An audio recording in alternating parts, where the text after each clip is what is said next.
네, 시작하겠습니다. 오늘은 산상수훈 10번째 시간입니다. 너를 나로 만들기 위해 박해를 받아야 해. 마태복음 5장 11절에서부터 12절까지 말씀입니다. 나로 말미암아 너희를 욕하고 박해하고 거짓으로 너희를 거슬러 모든 악한 말을 할 때에는 너희에게 복이 있나니 기뻐하고 즐거워하라. 하늘에서 너희의 상이 큼이라.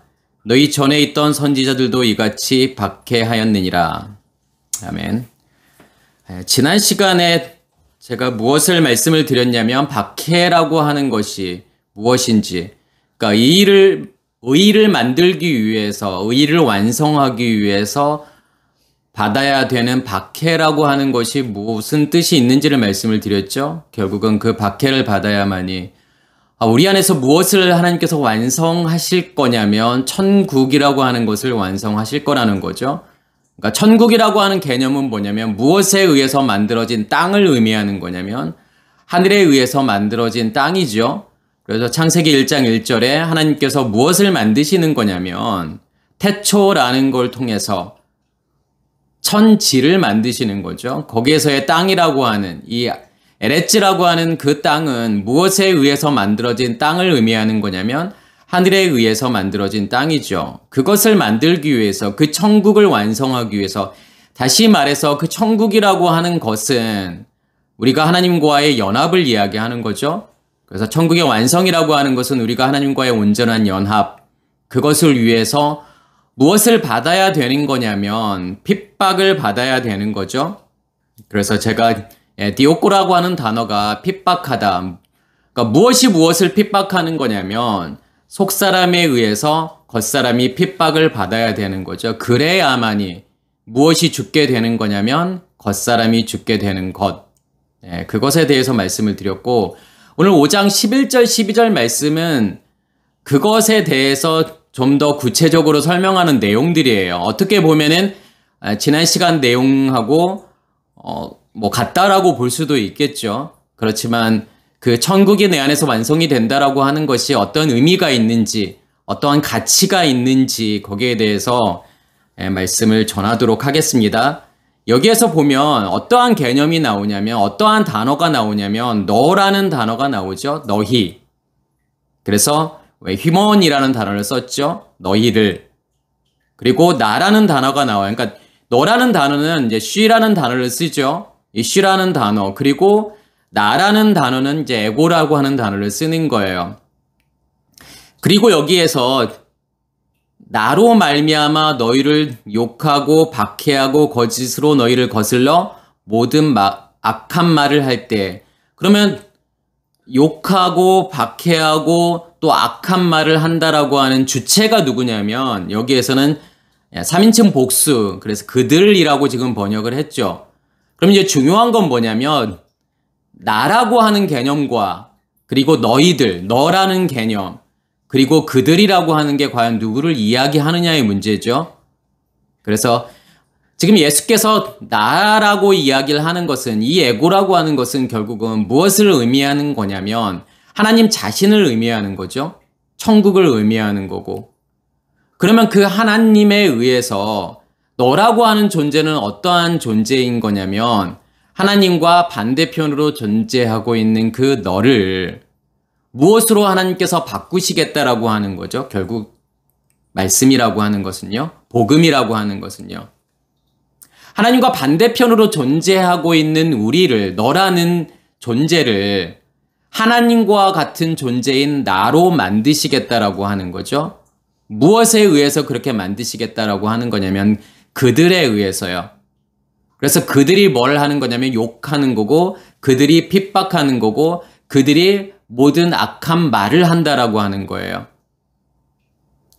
그러면 제가 지난 시간에도 말씀을 드렸던 것처럼, 그러면 나라고 하는 것은 아까 이제 천국인 거고, 그게 일곱째 날에 이제 샤바트를 하나님께서 완성하시겠다라는 의미인 거고, 그러면 우리의 겉사람의 입장에서 우리의 속사람의 어떻게 보면은 공격이라고 볼 수도 있겠죠? 싸움인 거잖아요. 속사람과 겉사람의 싸움인 건데, 겉사람이 인식하기에 속사람의 공격을 우리는 무엇으로 인식할 수밖에 없는 거냐면 그것을 욕으로 인식할 수밖에 없고 그것을 박해로 인식할 수밖에 없고 그것을 악한 말로 인식할 수밖에 없다라는 거예요. 누구의 입장에서 보면 그렇다라고 하는 거죠? 겉사람의 입장에서 보면 그렇다라고 하는 거예요. 그러니까 겉사람이라고 하는 것은 계속 말씀을 드리지만 무엇이 만들어 놓은 질서 체계를 겉사람이라고 이야기하는 거냐면 우리 안에 있는 옛 의식의 체계 질서, 다시 말해서 그것을 율법이라고 이야기하는 거고 죄라고 이야기하는 거죠. 그 죄가 만들어 놓은 나, 그것을 이제 무엇이라고 이야기하는 거냐면 겉사람이라고 이야기하는 거고 그것을 육체라고도 이야기하죠. 그래서 사르크스라고 이야기하고 사르코스라는 단어를 쓰는 거예요. 그러니까 무엇이 만들어 놓은 결과물이라고 하는 거냐면 선악의 지식의 나무가 만들어 놓은 결과물, 그것을 겉사람이라고 이야기하는 거구나 라고 생각하시면 되고 속사람이라고 하는 것은 결국은 무엇이 만들어 놓은 결과물인 거죠. 질서 체계인 거고 하나님이요. 하나님의 말씀이, 하나님의 의식이 그것을 셋째 날에서는 씨 가진 열매라고 이야기하는 거죠. 그 씨 가진 열매라고 하는 것은 한마디로 이야기하면 그리스도 예수예요. 결국은 하나님의 것에 의해서 만들어지는 그 결과물이라고 하는 것을 지금 속사람이라고 이야기하는 거죠. 그리고 여기에서 그들이 어떻게 할 거냐면 욕할 거라는 거예요. 욕하다라는 단어가 오네이디조라는 단어를 쓰죠. 이 오네이디조라고 하는 것은 욕하다, 비난하다, 모욕하다 이런 뜻도 있지만 성경에서는 또 책망하다 그런 뜻이 있어요. 그래서 예수님께서도 이 단어를 가지고서 말씀을 하시죠. 그리고 히브리어로는 하라프라는 단어를 쓰는데 하라프라는 단어는 뭐 책망하다, 비난하다 라는 뜻도 있고 또 버려지다라는 뜻도 있고 모으다, 긁어들이다, 거두어들이다 이런 뜻이 있어요. 그래서 추수를 말할 때 이 하라프라는 단어를 쓰죠. 그래서 이 하라프라고 하는 단어는 뭐 가을을 보내다, 가을이라고 하는 것은 추수를 의미하는 거기 때문에 그래서 호레프라고 하는 단어는 겨울이라는 뜻도 있고 추수라는 뜻이 있어요. 결국은 욕하다라고 하는 단어, 여기서 하라프라고 하는 단어는 무엇을 설명하는 거냐면 추수하고 관련돼 있다라고 하는 거죠. 추수라고 하는 것은 결국은 뭘 이야기하는 거냐면 겉사람과 속사람의 분리를 이야기하는 거예요. 왜냐하면 어디에서부터 거두는 거냐면 땅으로부터 거두는 거잖아요. 그러니까 땅으로부터의 분리라고 하는 것은 어떤 땅을 이야기하는 거냐면 우리의 겉사람을 의미하는 그 땅으로부터의 분리, 그것이 추수가 의미하는 거고 결국은 그 추수된 것이 곡간에 들여졌다, 창고에 들여졌다, 그것을 수장절이라고 이야기하는 거잖아요. 그렇다는 것은 무엇이 없어지고 사라지는 것을 의미하는 거냐면 우리의 겉사람이 이제 없어지고 사라지고 무엇만 남게 되는 거냐면 우리의 속사람만 남게 되는 거, 알곡만 남게 되는 거죠. 그것을 수장절이라고 이야기하는 거예요. 그러면 여기에서도 하라프라고 하는 단어는 무엇을 없애는 거예요. 비난하고 책망하는 것은 무엇을 위한 비난과 책망인 거냐면 추수를 위한, 그러니까 추수의 끝, 추수의 완성을 위한 책망이고 비난이다 이렇게 보시면 되죠.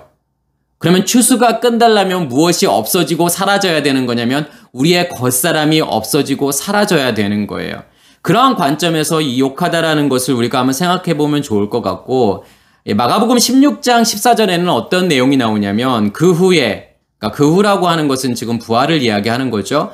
11 제자가 음식 먹을 때 예수께서 그들에게 나타나사 그들의 믿음 없음과 마음이 완악한 것을 꾸짖으시니 이는 자기가 살아난 것을 본 자들의 말을 믿지 아니함일러라. 여기에서 꾸짖다라는 단어가 오네이디조라는 단어를 쓰죠. 오네이디조라는 것이 아까 제가 욕하다, 꾸짖다, 비난하다 이런 뜻이 있다고 말씀을 드렸고 여기에서 믿음 없음과 마음이 완악하다라고 하는 것은 뭐냐면 마음이 굳어있는 상태를 이야기하는 거죠. 그것을 예수님께서 어떻게 하시는 거냐면 꾸짖으셨다는 거예요. 그게 뭘 이야기하는 걸까요? 어떠한 상태가 마음이 완악한 거고 믿음이 없는 상태일까요? 지금 부활이라고 하는 거죠. 그 후라고 하는 것이. 그럼 부활이라고 하는 것은 어떤 의미가 있는 거죠? 십자가의 죽음이라고 하는 것과 부활이라고 하는 것은 전부 다 어디에서 일어나는 사건을 이야기하는 거냐면 우리 안에서 일어나는 사건이죠. 십자가의 죽음과 부활, 그리고 예수의 떠나가심과 다시 오심. 이제 우리는 그것을 재림이라고 이야기하는 거고. 그러니까 밖에서 일어나는 어떠한 사건을 의미하는 것이 아니라 이 모든 사건들이 어디에서 이루어져야 되는 거냐면 우리 안에서 이루어져야 되죠. 내가 예수와 함께 십자가의 죽음을 죽고 그 생명이 내 안에 심겨지는 것이 부활이에요. 그 말은 무슨 말이냐면 나의 의식이 깨어지는 십자가의 죽음을 통해서 예수라는 존재가, 그러니까 하나님이라는 존재가 내 안에 있게 되는 것, 내 안에 존재하게 되는 것을 부활이라고 이야기하는 거죠. 무엇으로 존재하게 되는 거냐면 생명으로 존재하는 거고 빛으로 존재하고 있는 거고 불로 존재하고 있는 거예요. 그래서 부활이 되었다라고 하는 것은 내 안에 예수 그리스도의 생명이 존재한다라는 거고 첫째 날에 그 오르 빛이 존재한다라는 거고 우리의 마음 땅에 무엇이 타고 있다라고 하는 의미인 거냐면 불이 타고 있다라고 하는 의미예요. 그래서 예수께서 그들에게 나타나사, 그러니까 나타났다라고 하는 것은 결국은 지금 무엇을 경험하고 있는 걸까요?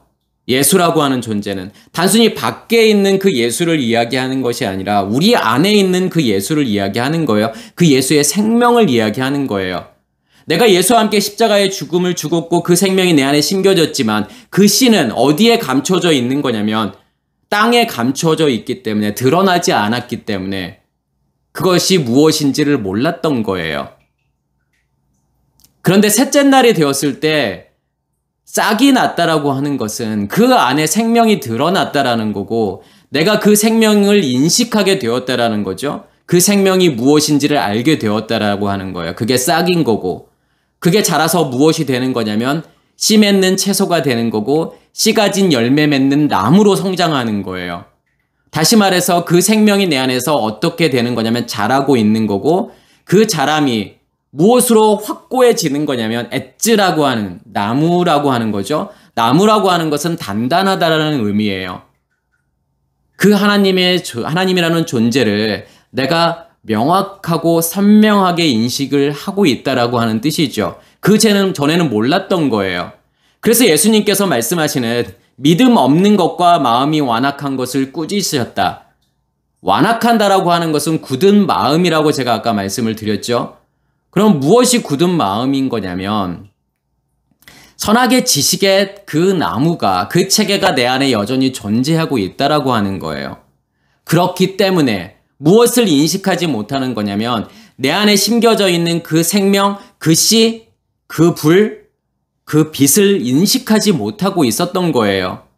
그것을 예수님께서는 지금 마음이 완악하다, 그리고 믿음이 없다 이렇게 말씀을 하시는 거죠. 그것을 예수님께서 지금 계속 꾸짖으신다라고 하는 것은 무엇을 죽이시는 거냐면 예수가 내 안에 있다라고 하는 개념은 내 안에 무엇이 존재하고 있는 거냐면 불이 타고 있다라고 하는 거죠. 그러면 예수의 말씀이 무엇이 되는 거냐면 기름 부음으로 존재하게 되잖아요. 그래서 내 안에 불이 꺼지지 않고 계속 타오름으로 그 불에 의해서 무엇이 사라지고 없어지는 거냐면 우리 안에 존재하고 있던 그 죄라고 하는 것, 선악의 지식의 나무를 의미하는 거죠. 옛 의식의 체계를 이야기하고 옛 의식의 질서를 의미하는 거예요. 율법이에요. 그게 없어지고 사라지는 거예요. 그래서 여기서의 예수의 꾸짖음이라고 하는 것은 무엇에 의해서 꾸짖음을 당하는 거가 되는 거냐면 말씀에 의해서 그렇게 되어진다라고 하는 거죠.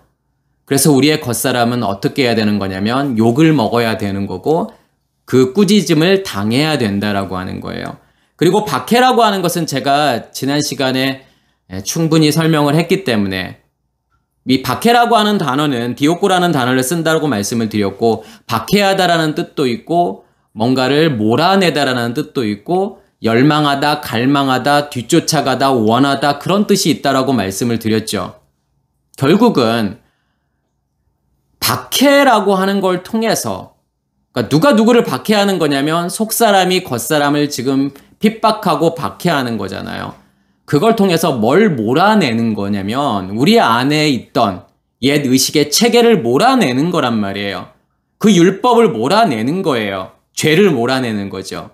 그렇게 되면 될수록 우리 안에서 어떠한 것이 계속 많아지게 되는 거냐면 하나님을 향한 열망, 하나님을 향한 갈망은 더 커지게 되죠.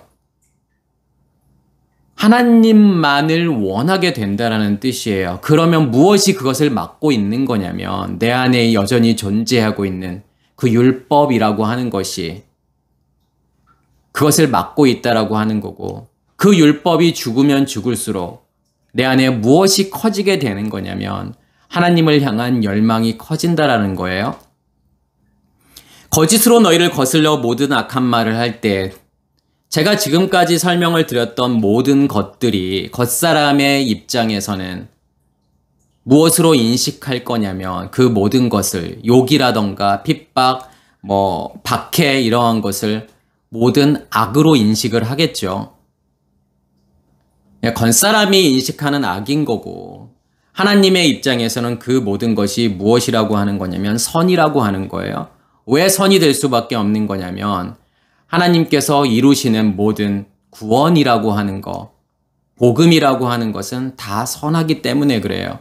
그 모든 과정들이 다 무엇이라고 말씀하시는 거냐면 그것을 선이라고 말씀을 하시는 거예요. 그래서 뭐라고 말씀을 하시는 거냐면 기뻐하고 즐거워하라. 이 기쁨과 즐거움이라고 하는 것은 단순히 감정적인 기쁨과 즐거움만을 이야기하는 게 아니에요. 제가 아까 박해라고 하는 단어, 디오코라고 하는 단어가, 그리고 라다프라고 하는 단어가 하나님을 향한 갈망이고 열망이라고 말씀을 드렸잖아요.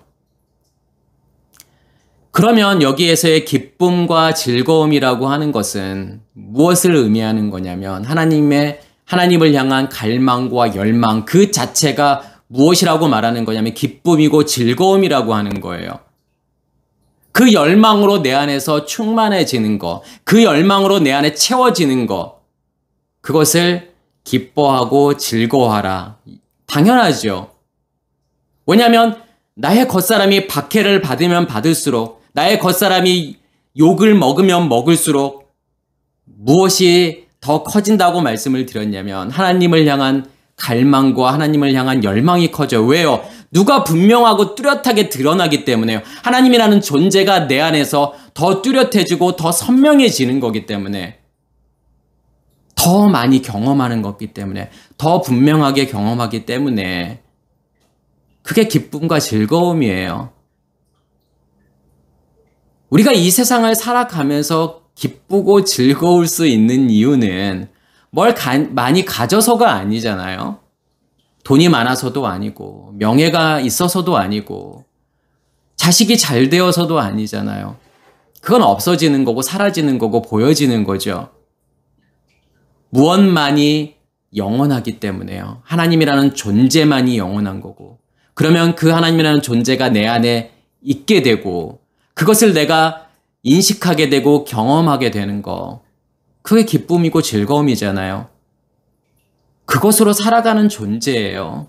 그것만으로 살아가는 존재예요. 그것만이 우리의 기쁨이고 즐거움이고 만족이어야만 되는 거죠. 그래서 기뻐하고 즐거워하라. 이렇게 말씀을 하시는 거고, 그 다음에 뭐라고 말씀을 하시냐면 하늘에서 너희의 상이 큼이라. 이 하늘이라고 하는 것은 어디를 이야기하는 거냐면 지성소를 이야기하는 거죠. 우리의 안에 있는 지성소, 말씀의 근원, 거기서부터 나오는 말씀이, 그 말씀이라고 하는 것은 하나님이라는 존재인 거고 하나님의 의식을 이야기하는 거죠. 그 하늘이 나를 덮어버리는 거. 그래서 여기서도 바샤마임이라는 단어를 쓰는 거예요. 바라고 하는 것은 뭔가 안에 존재하고 있는 거예요. 샤마임, 하늘 안에 존재하고 있는 거. 하나님의 말씀 안에, 하나님의 의식 안에 존재하고 있는 거죠. 그 생명나무 안에 존재하고 있는 거예요. 그러면 그 안에 있는 너희의 상이 크다라고 하는 것은, 이 상이라는 단어는 미스토스라는 단어를 쓰죠. 그러니까 미스토스라고 하는 단어는 품삯, 싹, 임금, 보수 그런 뜻이 있고 보상 이런 뜻이 있죠. 그리고 뭐 보응이라는 뜻도 있고 벌이라고 하는 뜻도 있어요. 그럼 무엇이 우리의 임금이고 보수고 보상일까요? 하나님 자신이요. 여기에서 품삯이라고 하는 거, 보수라고 하는 것은 무엇의 대가로 주는 게 보수죠? 보상이죠. 일의 대가로 주는 게 보수고 보상이라는 거죠. 근데 중요한 건 뭐냐면 누가 일하고 있느냐예요. 누가 일했느냐. 그러니까 내 열심과 노력으로 어떠한 결과를 만들어 놓은 거냐. 아니면 하나님께서 내 안에 들어오셔서 일하신 거냐의 문제예요. 복음이라고 하는 것은 하나님께서 내 안에 들어오셔서 무엇 하시는 거냐면 나를 바꾸시는 거죠. 나를 변화시키는 거고 나를 새롭게 만드시는 거예요. 누구와 같은 존재로요. 누구와 연합된 존재로 만드시는 거냐면 하나님과 연합된 존재로 만드시는 거예요. 누가 일하신 거죠? 하나님께서 일하시고 그 대가를, 그 보상을 누구에게 주시는 거예요? 우리에게 주시는 거잖아요. 그러니까 사람들의 오해는 뭐냐면 내 열심과 노력으로 무엇을 했다라고 생각하는 거예요. 그렇기 때문에 그 보상이라고 하는 것은 누구의 것이라고 생각을 하는 거냐면 나의 것이라고 생각해요. 내가 이만큼 했기 때문에 이러한 보상이 나에게 주어지는 거, 이러한 대가가 나에게 주어지는 거 너무 당연해라고 생각을 하잖아요. 그렇지만 일하는 주체가 누구냐면 하나님이라고 하는 거죠. 그럼 여기에서의 상이라고 하는 건, 상급이라고 하는 것은 누가 될 수밖에 없는 거냐면 하나님 자신이 될 수밖에 없는 거예요. 그 일의 주체가 하나님이라는 것이 명확하게 되면 우리는 무엇만을 구하게 될까요? 하나님만을 구하게 되는 거죠. 내가 일했다라고 생각하기 때문에 그 이상의 것을 원하는 거예요. 하나님 말고 그 더 큰 것, 더 이상의 것. 그게 뭘까요? 이 땅에서 부유하게 사는 거요? 이 땅에서 복 받고 사는 거요? 그리고 천국에서는 더 잘 먹고 더 잘 사는 거요? 그것을 꿈꾼다라고 하는 것은 뭐냐면 그 이상의 것을 원한다라는 거예요. 하나님 이상의 것을요. 여기에서 보상이라고 하는 것은 하나님 자신을 이야기하는 거고, 그래서 창세기 15장 1절에 하나님께서 아브라함에게 뭐라고 말씀을 하시는 거냐면 아브라함아, 내가 너의 큰 방패이고 내가 너의 상급이야. 그러니까 하나님께서는 지금 아브라함에게 뭘 주시려고 하는 거죠? 땅이요? 자손이요? 아들이요? 그게 다 뭔데요? 그게 하나님이라니까요. 이삭이라는 아들, 누구를 주겠다라고 하는 거예요, 결국은요. 하나님 자신을 우리에게 무엇으로 주시겠다라고 하는 거냐면 아들로 주시겠다라고 하는 거고 상속자로 주시겠다라고 하는 거예요. 그 땅은요, 어떤 땅인데요? 하나님의 임재가 있는 땅을 이야기하는 거잖아요. 하나님의 다스림이 있는, 하나님의 영역으로 존재하고 있는 그 땅. 하나님에 의해서 하나님과 하나 되어 만들어지는, 하나님의 의식에 의해서 살아가고 있는 우리를 이야기하는 거잖아요. 이게 하나님께서 주기를 원하시는 땅이죠. 여기에서 뭐 비싼 땅, 서울에 있는 강남 그런 땅을 우리에게 주시려고 하는 게 아니잖아요. 자손도 마찬가지잖아요. 나의 자식들, 나의 손자들, 그 숫자가 많아지는 게 하나님의 복일까요? 그렇지는 않잖아요. 하나님을 자신을 주시겠다라고 하는 거고, 시편 127편 3절에도 보라, 자식들은 여호와의 기업이요 태의 열매는 그의 상급이로다. 여기서 자식이라고 하는 것은 결국은 태의 열매인데, 그 태의 열매라고 하는 것은 우리가 생각하는 생물학적인 자식들이 아니잖아요. 그러한 자손들이 말하는 게 아니잖아요. 여기에서도 하나님께 주시기를 원하시는 그 뺀 아들이라고 하는 것은 하나님 자신을 이야기하는 거죠. 태의 열매라고 하는 것은, 태라고 하는 것은 어디를 말하는 거냐면 자궁이잖아요. 자궁이라고 하는 것은 지성소를 이야기하는 거고 하늘을 이야기하는 거예요. 그 하늘에 의해서 만들어진 결과물이에요. 그것을 무엇이라고 이야기하는 거냐면 상급이라고 이야기하는 거예요. 하나님께서는 그 상급을 주시겠다라고 이야기하는 거고, 이 상급이라고 하는 미스토스라고 하는 단어가 나오는 구절이 마태복음 우리가 20장에 나오는 너무 잘 알고 있는 비유가 나오죠. 포도원 품꾼 비유라는 게 나와요. 20장에 보면요. 그러니까 천국은 마치 뭐와 같다라고 설명을 하는 거냐면 집 주인과 같다라는 거. 어떠한 집 주인이요? 품꾼을 얻으러 가는, 자기의 포도원에 품꾼을 들이기 위해서 품꾼을 찾으러 가는 집 주인이라고 표현하는 거고, 이 집 주인이 아침 일찍 가서 품꾼을 데려오죠. 그리고 3시에 가서 데려오고 6시에 가서 데려오고 9시에 가서 데려오고 11시에 가서 데려온단 말이에요. 그러니까 이 시간이라고 하는 것은 유대인들에게 있어서의 시작, 하루의 시작이라고 하는 것은 해 뜰 때인 거고, 하루의 끝이라고 하는 것은 해 질 때예요. 보통 6시부터 6시까지죠. 아침 새벽 6시부터 저녁 6시까지가 하루예요. 그러니까 여기에서 나오는 0시, 3시, 6시 이런 것은 뭘 이야기하는 거냐면 6시를 0이라고 보는 거예요. 그러면 3시는 거기다가 6을 더하면 되겠죠. 왜냐면 6시가 하루의 시작을 의미하는 거기 때문에. 그럼 3시는 거기다가 6을 더하면 9시, 그리고 12시, 3시, 5시, 마지막 11시는 거기다가 6을 더하면 17시니까 5시를 의미하는 거죠. 그래서 주인이 가서 품꾼들을 데려와요. 그리고 난 다음에 마지막에 나중 온 자부터 그 품삯을 주게 되죠. 얼마를 주게 되냐면 한 데나리온을 주게 돼요.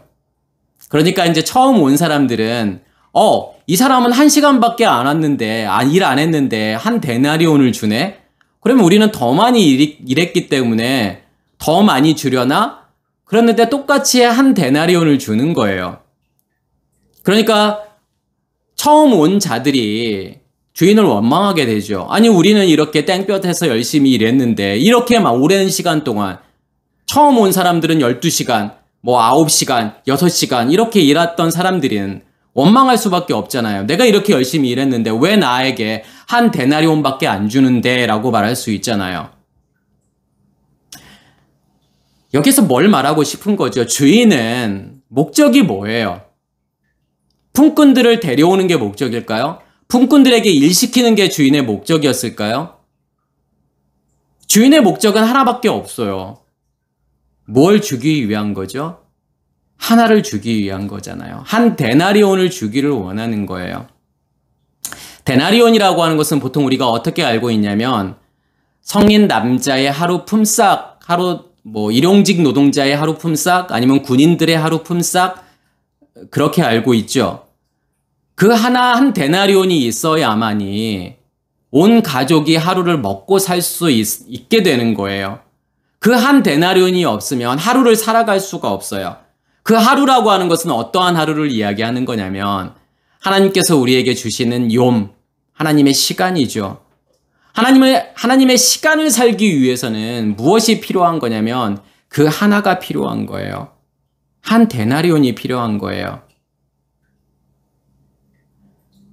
그래서 이 데나리온이라고 하는 뜻은 뭐냐면 containing 10이라고 하는 그러한 의미가 있어요. 그러니까 containing 그러면은 포함하고 있다라는 거죠. 무엇을 포함하고 있는 거냐면 10열을 포함하고 있는 그 하나. 결국은 여기에서의 데나리온이라고 하는 것은 무엇을 의미하는 거냐면 10을 하나로라는 의미인 거죠. 그게 10계명이라고 하는 거고 11조라고 하는 거예요. 그것을 넘겨주기를 원하시는 거죠. 그 10의 하나라고 하는 것은 결국은 11조의 그 10의 하나는 누구 자신을 의미하는 거냐면 하나님 자신을 의미하는 거예요. 그거 하나면 되죠. 먼저 온 사람일수록, 먼저 왔다라고 하는 것은 자기의 열심과 노력이 그만큼 많은 사람들을 이야기하죠. 내가 더 많이 노력했고 더 열심을 낸 사람들, 누구보다요? 나중 온 사람보다 더 먼저 온 사람일수록 무엇의 가치를 모르는 거냐면 이 한 데나리온의 가치를 모르는 거예요. 그 당시에 유대 사회에서는 대부분의 사람들이 절대 빈곤이에요. 90%의 이상이. 그러니까 어떤 조사에 의하면 90%의 사람, 그 이상의 사람들이 절대 빈곤이에요. 절대 빈곤이라고 하는 것은 먹을 양식이 없다라고 하는 거예요. 먹고 살지 못한다라는 뜻이에요. 충분히요. 빈곤이잖아요. 그러한 사람들에게 한 데나리온이라고 하는 것은 그 사람의 삶의 전부잖아요. 그게 없으면 온 가족들이 먹고 살 수가 없어요. 반드시 필요한 거예요. 늦게 온 사람일수록, 나중 온 사람일수록 그것의 가치가 무엇인지를 알게 되죠. 그거 하나면 되는 거예요. 왜요? 자기의 열심과 노력이 없으니까요. 5시에 왔다라고 하는 것은 그냥 주어지는 거잖아요. 그러니까 뭐 일용직 노동자, 이제 그 일용직 노동이라고 하는 것을 우리 이제 보통 노가대라고 이야기를 하잖아요. 근데 이 노가대를 해본 분들은 알겠지만 처음에 노가대 이렇게 가서 1시간 정도는 그냥 뭐 작업 준비하고 이러면서 다 보내고 마지막 1시간이라고 하는 것은 그냥 일 정리하고 뭐 이렇게 하다 보면은 그냥 1시간 없어지는 거잖아요. 그러면 마지막에 11시에 온 사람이라고 하는 것은 일을 안 한 거예요. 일을 안 했음에도 불구하고 뭘 받은 거예요? 한 데나리온을 받은 거잖아요.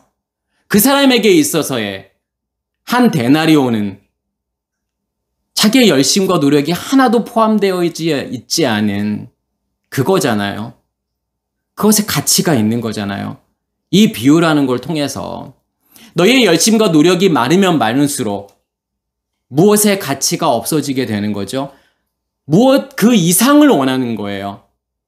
마지막에 온 사람일수록 그 이상을 원하지 않잖아요. 그것에 만족하는 거예요. 그 한 데나리온에 만족하게 되지만 먼저 온 사람일수록 그 이상의 것을 원한단 말이에요. 한 데나리온 이상.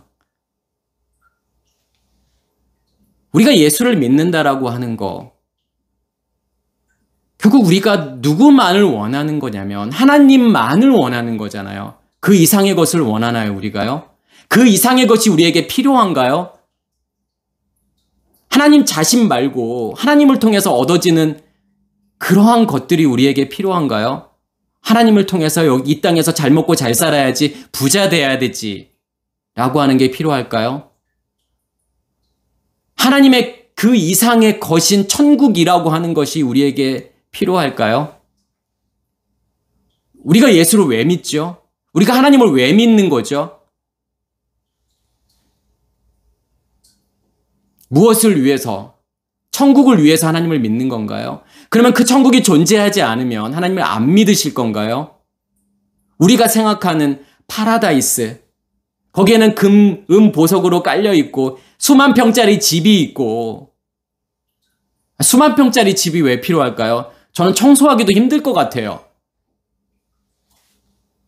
거기에 뭐 일 도와주시는 분들이 계시나요? 그런 이모님들도 계시고 뭐 로봇 청소기도 필요해야 되나요? 잔디도 깎아야 되나요? 그러면요? 그런 우리의 물질적인 개념으로서의 천국이라고 하는 것이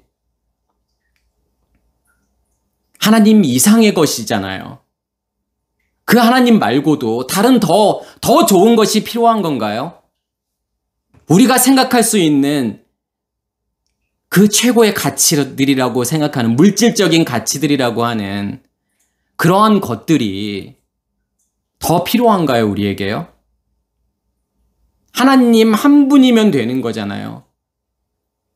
그분을 내가 인식할 수 있고 경험할 수 있고, 그러면 그게 전부 아닌가요? 내 열심과 노력으로, 내 열심과 노력이 첨가되고 감이 되면 감이 될수록 우리는 하나님만 원하지 않아요. 하나님의 것 이상을 원하게 돼요. 내 열심과 노력이 사라지고 없어질수록 누구만을 원하게 되는 거냐면 그 하나만을 원하게 돼요. 하나님 그 자신만을 원하게 돼요. 이것은요, 누구는 뭐 11시에 온 사람, 누구는 9시에 온 사람, 누구는 6시, 3시에 온 사람, 지금 그것을 말하는 것이 아니라 우리는 누구나 어디에서부터 출발인 거냐면 아침 일찍 온 사람에서부터 출발해요. 내 열심과 노력이 많은 사람, 그렇지만 믿음의 길을 간다라고 하는 것은 내가 하나님을 경험한다라고 하는 것은 무엇이 사라지고 없어지는 거냐면 나의 열심과 노력이 사라지고 없어지는 거예요. 3시가 되고 6시가 되고 9시가 되고 11시가 되고 그렇게 나의 열심과 노력이 사라지고 없어지게 되면 누구만 남아요? 한 데나리온만 남는 거잖아요. 하나님 자신만 남게 되잖아요. 그 시작이 뭐예요, 결국은요? 살인이라고 하는 문제. 그렇지만 내가 이 한 데나리온을 인식하게 되면 무엇이 줄어들게 되는 거냐면 우리의 열심과 노력이 줄어들게 돼요. 내가 나의 열심과 노력으로 무엇을 할 수 없는 존재임을 알게 돼요. 내 안에서 일하시는 분이 하나님이라고 하는 것이 더 분명해지고 선명해지고 명확해진다라는 뜻이에요. 6시가 되었다라고 하는 것은 정오잖아요. 태양빛이 가장 빛날 때잖아요. 그 6시를 통과했다라고 하는 것은 간음의 문제가 통과된 거예요. 내 열심과 노력에 의해서 어떤 결과를 만들어내는 그것보다 이 한 데나리온의 가치가 더 커지게 된다라고 하는 거죠. 하나님이라는 존재가요. 하나님이라는 남편이요. 밖에 있는 그 남편보다 그것을 간음의 문제가 해결이 되었다라고 하는 거고 간음의 문제를 넘어왔다라고 이야기하는 거예요. 그리고 그 6시부터 11시까지의 모든 과정들은 무엇이 죽고 무엇이 없어지고 사라지는 과정인 거냐면 나의 열심과 노력이 다 사라지고 없어지는 거예요. 그것을 도둑질이라고 이야기하는 거예요. 내 안에 감춰져 있던 그 열심과 노력, 율법, 그것들이 다 없어져야만이 무엇만이 남게 되는 거냐면 이 한 데나리온만 남는 거예요. 그래서 11이라고 하는 우리 자신이죠. 거기에 하나가 더해졌을 때, 한 데나리온이 더해졌을 때 그 한 데나리온이 전부지요, 사실은. 우리가 가지고 있는 그 11라고 하는 것은 아무 의미가 없는 거니까. 12를 완성하는 거잖아요, 그게. 그게 아들이라고 하는 거예요. 그 12를 완성하기 위해서 하나님께서 무엇을 주시는 거냐면 한 데나리온을 주시는 거고 자기 자신을 주시는 거예요. 아브라함에게 있어서의 99라고 하는 것은 아무 의미가 없는 거예요. 내 열심과 노력의 결과물이니까요. 거기에 하나가 더해졌을 때 아들을 완성하잖아요. 100세의 아들을 낳는 것과 똑같은 거고 양 100마리에서 한 마리를 잃었다가 다시 찾음으로 100을 완성하는 거잖아요. 그 전에 100이 아니라니까요. 새로운 100을 만드시는 거예요. 누구를 통해서요? 그 예수 그리스도의 십자가의 죽음과 부활이라고 하는 잃었다가 다시 찾음이라고 하는 그걸 통해서 100을 완성하시겠다라는 거죠. 한 데나리온의 가치가 있는 거예요. 그래서 아침 일찍 온 사람, 0시에 온 사람에게서 그 하나가 전부인 거고 3시에 온 사람에게 있어서 그 하나가 전부인 거죠. 그래서 넷을 완성하는 거고 7을 완성하는 거고 10을 완성하는 거예요. 다 똑같은 이야기예요. 내가 만들어 놓은 그것은 내가 만들어 놓은 3, 6, 9, 11 이거 아무 가치가 없다라고 하는 거죠. 가치 있는 것은 그거 하나만 가치 있는 거예요. 그걸 주시겠다라고 하는 거예요. 누구를 통해서요? 집주인 예수를 이야기하는 거잖아요. 천국으로 오신 거니까 그 천국을 우리에게 넘겨주시겠다라고 하는 거죠. 어떠한 방법으로요? 품꾼에게 그 품삯을 주는 걸 통해서 그 천국을 우리에게 넘겨주시겠다라고 하는 거예요. 그래서 나중된 자가 처음 되고 처음 된 자가 나중된다라고 하는 의미는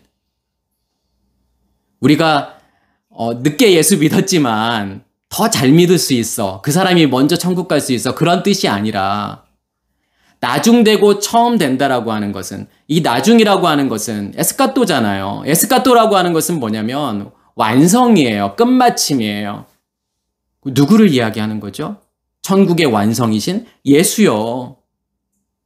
그럼 프로토스, 그 예수로 시작을 하겠다라고 하는 거예요. 그 예수가 자기 안에 있는 그 천국을 우리에게 넘겨주시겠다라고 하는 거잖아요. 그게 한 데나리온이잖아요. 그게 처음인 거고. 그러면 그 처음 것으로 우리 안에 뭘 완성하는 거예요? 에스카토.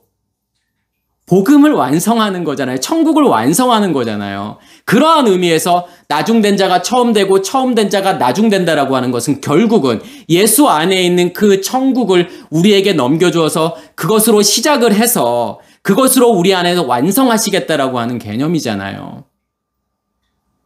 그게 로마서에서 말하는 복음에는 하나님의 의가 나타나서 믿음으로 믿음에 이르게 하나니, 그 믿음은 누구의 믿음인데요? 예수 그리스도 안에 있는 그 믿음, 그 한 데나리온이잖아요. 그것을 우리에게 넘겨주어서 우리의 믿음이 되게 하는 거고, 그것을 또 내가 천국이 되어서 다른 사람들에게 그 한 데나리온을 주어야 되는 거죠. 그걸 복음이라고 이야기하는 거고, 그걸 통해서 의의를 완성하겠다라는 거예요. 그래서 이 마태복음 20장 이 비유 전에 어떤 내용이 나오는 거냐면, 우리가 말씀을 이해하실 때, 하나의 비유를 이해하실 때 그 비유 앞에 어떤 내용이 나오고 그 비유 뒤에 어떤 내용이 나오는지를 보셔야 돼요. 그러한 맥락 속에서 이 비유가 무엇을 의미하는지를 우리가 알 수 있는 거예요. 19장에는 뭐가 나오냐면 부자 관원, 부자 청년의 비유, 그 내용이 나오잖아요. 부자 청년이 뭐라고 하죠? 예수님께 나와서요. 내가 무슨 선한 일을 해야 영생을 얻으리이까? 예수께서 뭐라고 말씀하시는 거냐면, 선하시는 분은 하나님 한 분이야. 계명을 지켜. 살인하지 마, 간음하지 마, 도둑질하지 마. 내 부모를 공경해. 이웃을 사랑해. 저 그거 다 지켰는데요.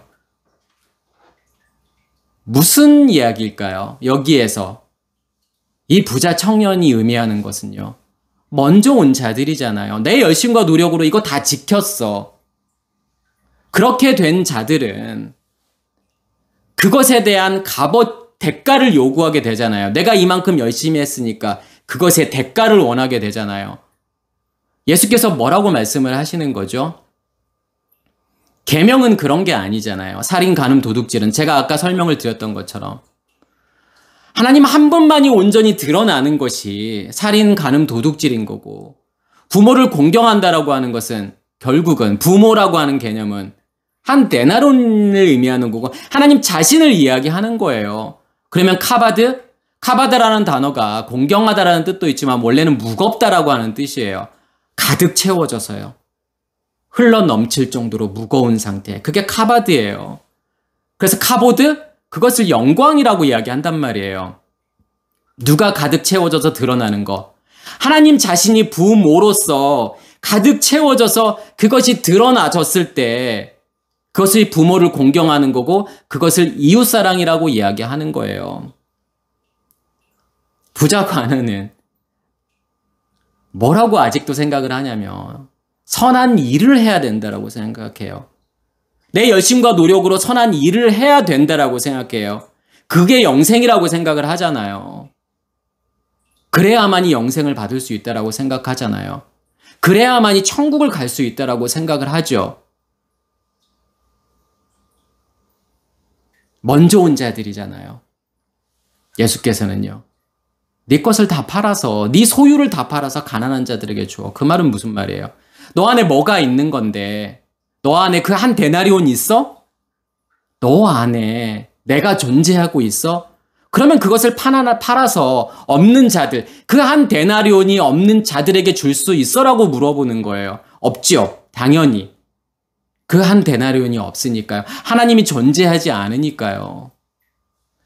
지금 19장에서는 그것을 이야기하면서 품꾼 비유를 이야기하는 거잖아요. 같은 내용이에요. 이것에 대한 답인 거예요. 품꾼 비유. 하나님께서 우리에게 원하시는 것은 그거 하나인 거예요. 그래서 로마서 4장 4절 5절에 어떤 내용이 나오는 거냐면, 일하는 자에게는 그 삭시 은혜로 여겨지지 아니하고 보수로 여겨지거니와, 이를 아니할지라도 경건하지 아니한 자를 의롭다 하시는 이를 믿는 자에게는 그의 믿음을 의로 여기시나니. 일하는 자에게, 여기서 일하는 자는 어떠한 자를 이야기하는 거냐면 먼저 온 자들, 내 열심과 노력으로 무엇을 해서 어떤 대가를 기대하는 자들, 그 자들에게는 그 삭시 은혜로 여겨지지 아니하고 그 싹이라고 하는 것은 결국은 미스토스잖아요. 상급, 보수. 그게 은혜로 여겨지지 않아요. 내가 일했기 때문에 이러한 당연한 대가를 받는다라고 생각을 하잖아요. 그러니까 처음 온 자들은 당연하잖아요. 내가 이만큼 일을 했으니까 이 정도의 대가를 받는 것은 너무 당연해라고 생각해요. 마지막에 온 자는요. 일한 게 없으니까 그 대가가 나의 노동의 결과물이라고 생각하지 않잖아요. 은혜라고 생각을 하잖아요. 일을 안 했는데 주인이 그냥 공짜로 준 건데 은혜일 수밖에 없는 거잖아요.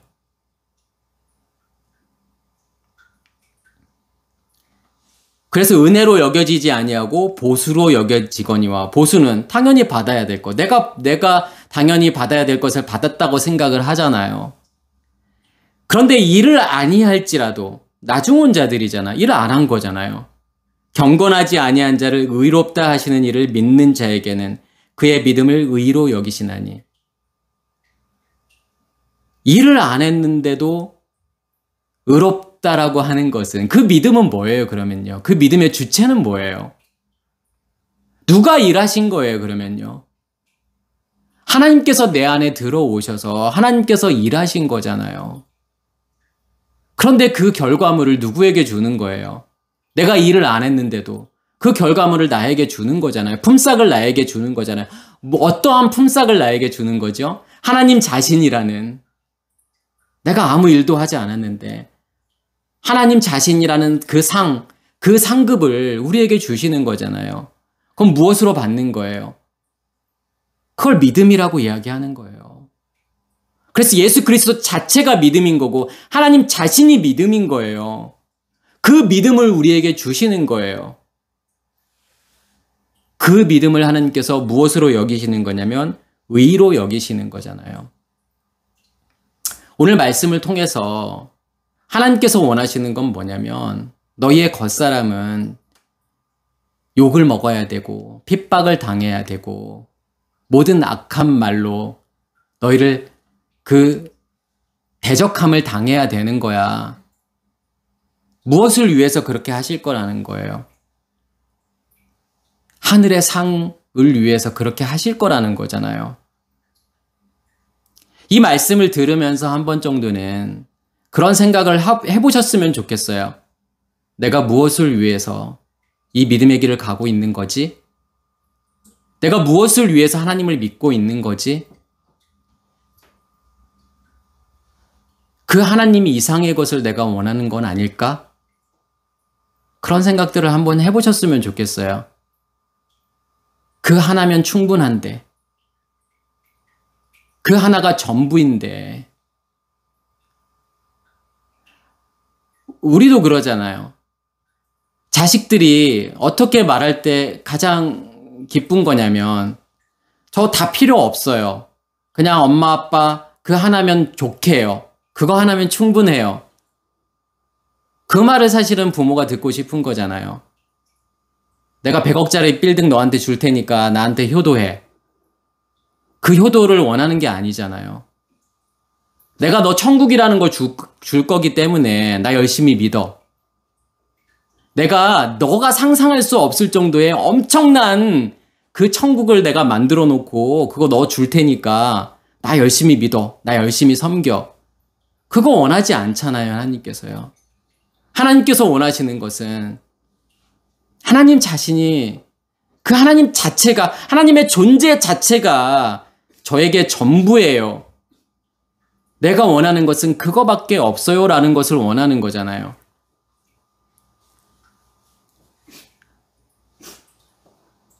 그 상급으로 충만해지기를, 그것만을 원하시기를 간절히 소원합니다. 네, 마치겠습니다.